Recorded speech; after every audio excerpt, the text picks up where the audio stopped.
Instagram through మీ ఫొటోస్ని ఎవరైనా మాఫ్ చేశారు అంటే 4 things you need to do ఇమ్మీడియట్గా. అవేంటి అంటే ఫస్ట్ వచ్చేసి ఇన్స్టాగ్రామ్ మనకు ఒక లింక్ ఇస్తుంది. ఆ లింక్ యూజ్ చేసి ఆ అకౌంట్స్ని రిపోర్ట్ చేయండి. అక్కడ ఏం చేశారు ఏంటి అనేది మీకు ఆప్షన్స్ ఇస్తుంది. అవన్నీ సెలెక్ట్ చేసుకొని సబ్మిట్ చేస్తే ఇన్స్టాగ్రామ్ డీయాక్టివేట్ చేసేస్తుంది ఆ అకౌంట్స్ని. నెక్స్ట్ వచ్చేసి ఇన్స్టాగ్రామ్లో మీ ఫొటోస్ కానీ వీడియోస్ కానీ ఎవరు డౌన్లోడ్ చేయకుండా, మిమ్మల్ని ట్యాగ్ చేయకుండా, మెన్షన్ చేయకుండా ఇలాంటి కొన్ని ఆప్షన్స్ ఉంటాయి, అవన్నీ ఆఫ్ చేసేయండి.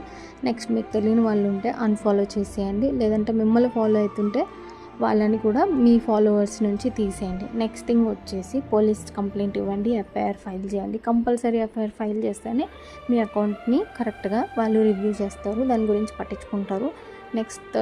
నెక్స్ట్ థింగ్ వచ్చేసి ఖచ్చితంగా మీ ట్రస్టెడ్ పీపుల్కి మాత్రమే ఈ విషయాన్ని షేర్ చేయండి. మిగతా ఎవ్వరికీ అవసరం లేదు. ఎందుకంటే ముందే మీరు బాధలో ఉంటారు. ఎవరైనా గలీజ్ పీపుల్కి చెప్పారంటే నువ్వు ఇలా ఫోటో పెట్టావు అందుకే నీకు ఈ సిచ్యువేషన్ వచ్చింది అంటారు.